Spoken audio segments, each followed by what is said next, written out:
सीधा ईशा का रुख करते हैं। ईशा, क्या कुछ जानकारी मिल रही है? देखिए, आज मतदान का दिन है, फिलहाल क्या तस्वीरें हैं, किस तरीके से वोट कास्ट किया जा रहा है, क्या वोटिंग परसेंटेज, क्या तैयारियां?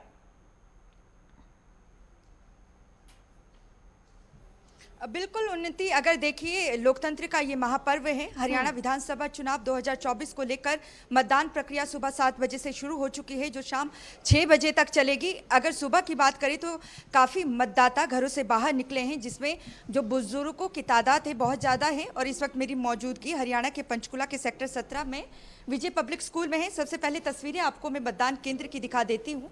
आप देखिए किस तरीके से जो मतदाता हैं अपने मत का प्रयोग करने के लिए और लोकतंत्र के इस महापर्व में हिस्सेदारी देने के लिए पहुँच रहे हैं। और यहाँ पर जो केंद्र 3 बनाए गए हैं, आप देखिए जो पुलिसकर्मी हैं उनको भी यहाँ पर लगाया गया है। और दूसरी तरफ की भी आपको तस्वीरें यहाँ पर दिखा देते हैं कि किस तरीके से जो मतदाता हैं उन्हें किसी तरीके की समस्या ना आए अपने मत का प्रयोग करने के लिए। यहाँ पर सुरक्षाकर्मी भी तैनात किए गए हैं, साथ ही साथ पोलिंग एजेंट भी बाहर उनकी तैनाती की गई है। और शांतिपूर्वक यहाँ पर जो लोग हैं वो अपने मत का प्रयोग कर रहे हैं। कुछ मतदाता मेरे साथ मौजूद हैं यहाँ पर, इनसे भी जानेंगे कि क्या कुछ इन्होंने जहन में रख के वोट दिया है। लोकतंत्र का ये महापर्व है, 5 साल बाद ये दिन आता है। क्या कुछ मुद्दे हैं जिनको लेकर आपने वोट एक तो सबसे पहले ये है कि हर इंसान ने वोट पाना चाहिए। यदि हम किसी भी गवर्नमेंट की बुराई करेंगे जब भी कर सकते हैं जब हमने वोट पाया हुआ। यदि हमने वोट नहीं पाया तो हम किसी की बुराई भी नहीं कर सकते, ना किसी को कह सकते हैं। नंबर 2, यदि आप हरियाणा विकास चाहते हो तो अपना वोट जरूर पाएँ। 10 साल तक सत्ता में बीजेपी रही है, लगता है विकास किया है? हर बंदे का अपना नजरिया होता है देखने का, किसी को विकास नजर आएगा, किसी को नहीं नजर आएगा। हरियाणा में इस टाइम चारों तरफ सड़कें नहीं बनी हैं, वो बीजेपी गवर्नमेंट में बनी है, ना कि कांग्रेस की गवर्नमेंट में बनी थी। उसको उस टाइम हम सोच भी नहीं सकते थे। आज यहाँ से यदि नारनौल जाना हो तो 3 घंटे में आप पंचकुला से नारनौल पहुँच सकते हो, जहाँ 8-9 घंटे लगते थे। मैम, आपने भी अभी अपना मत का प्रयोग किया, और क्या कुछ जहन में मुद्दे रहे जिसको लेकर आपने वोट कास्ट किया?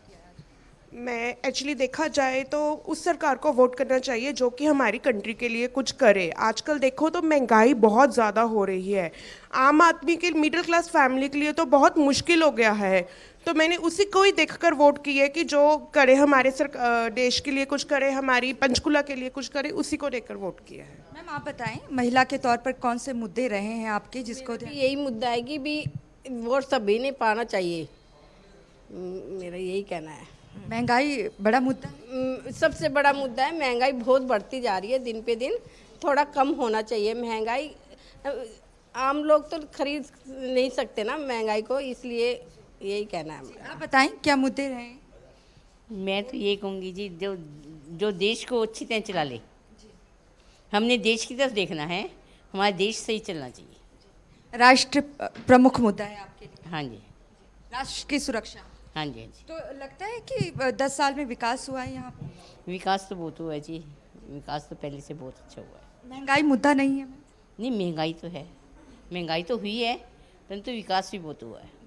बिल्कुल, देखिए उन्नति, आप भी सुन सकते हैं कि किस तरीके से जो मतदाता हैं अपनी प्रतिक्रिया यहाँ पर दे रहे हैं। किसी के लिए महंगाई बड़ा मुद्दा है तो कोई कह रहा है कि राष्ट्र सर्वोपरि है, और राष्ट्र को मद्देनजर रखते हुए इन्होंने अपना मत का प्रयोग किया है। जी बिल्कुल, देखिए पहलवान, किसान, नौजवान, जब इनकी तिगड़ी को साधने का क्योंकि प्रयास राजनीतिक दलों की तरफ से किया गया है हरियाणा में, ऐसे में उसका आज कितना असर देखने को मिलता है ये देखना होगा। लेकिन प्रत्याशियों की क्योंकि आज धड़कन बढ़ी होगी ईशा, आज क्योंकि 90 की 90 विधानसभा सीटों पर मतदान हो रहा है एक ही चरण में, तो ऐसे में उनकी तरफ से क्या तैयारी है?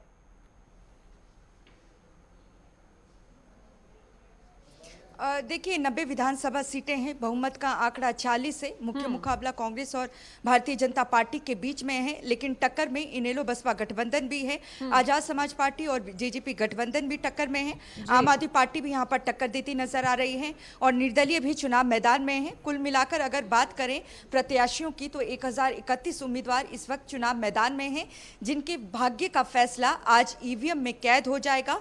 और 8 तारीख को ये तस्वीर भी सामने आ जाएगी कि दिवाली किसकी शुभ रहने वाली है। तो देखना ये होगा, अपने अपने दावे यहाँ पर हैं। कांग्रेस कह रही है कि प्रचंड बहुमत से यहाँ पर सरकार बनाने जा रहे हैं, 70 का आंकड़ा उनका रहेगा। वहीं अगर भारतीय जनता पार्टी की बात करें, उनका कहना है कोई सत्ता विरोधी लहर नहीं है और तीसरी बार सत्ता में काबिज होंगे, हैट्रिक लगाएंगे। वहीं आम आदमी पार्टी की अगर बात करें, उनका कहना है कि बिना आम आदमी पार्टी के कोई भी पार्टी सरकार नहीं बना पाएगी। जेजेपी आजाद समाज पार्टी के अपने दावे हैं, इनेलो बसपा गठबंधन के भी अपने दावे हैं और इसी के साथ निर्दलीयों की भी अहम भूमिका इस चुनाव में देखने को मिल रही है। लेकिन ये जरूर कहा जा सकता है कि पलड़ा अगर कांग्रेस का यहाँ पर मजबूत नजर आ रहा है तो पिछले 10 दिनों में भारतीय जनता पार्टी का ग्राफ उठा है, क्योंकि चुनावी रैलियां जिस तरीके से प्रधानमंत्री नरेंद्र मोदी ने की हैं और केंद्रीय मंत्रियों ने की है, इससे कहीं ना कहीं ग्राफ जो है बीजेपी का भी बढ़ा है और मुख्य मुकाबला कांग्रेस और भारतीय जनता पार्टी के बीच में है। लेकिन ये देखना होगा कि आंकड़ा जो 40 का है उसे कौन सी पार्टी छू पाती है। जी बिल्कुल, और क्योंकि ईशा आप वहीं पर मौजूद हैं बूथ पर, ऐसे में अभी सुबह के हिसाब से फिलहाल क्या संख्या आपको देखने को मिल रही है मतदाताओं की? क्योंकि देखिए अच्छा खासा वोटिंग परसेंटेज रहे, इसीलिए तारीखों में बदलाव किया गया है और ऐसे में उसका असर देखने को मिल रहा है कि नहीं हरियाणा में?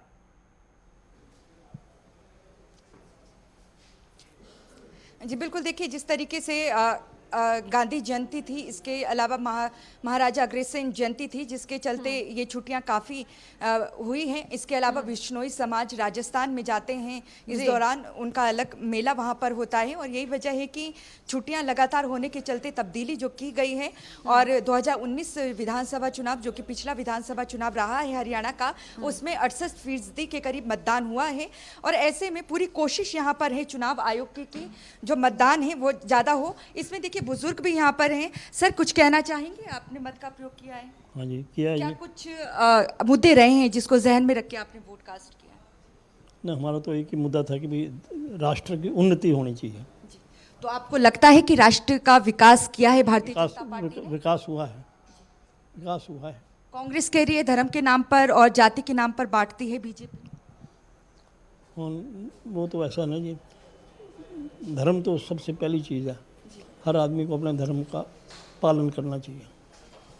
क्या आयु है आपकी? मेरी 85 है। 85। तो उन्नति आप देख सकते हैं, 85 साल इनकी उम्र है। अपने मत का इन्होंने प्रयोग किया है। मैम, क्या कुछ महिलाओं के आप लोगों के मुद्दे हैं जिसको ध्यान में रख के आपने वोट कास्ट किया है? लेडीज़ का तो मेन है सिक्योरिटी एंड यहाँ इस स्टेट में तो काफ़ी डेवलपमेंट दिखता है हमें। For past 3-4 years, we have seen the development in this Panchkula. आपको लगता है हरियाणा में बेरोजगारी बढ़ी है? क्योंकि राहुल गांधी भी पहुंचे थे यहाँ पर। भूपेंद्र सिंह हुड्डा साहब की बात करें, वो कह रहे हैं कि बेरोजगारी नंबर 1 पर रही है। पर्सनली तो मैं नहीं फील करती कि बेरोजगारी बढ़ी है। काम करने वालों के लिए बहुत काम है। That's what I feel। महंगाई मुद्दा है?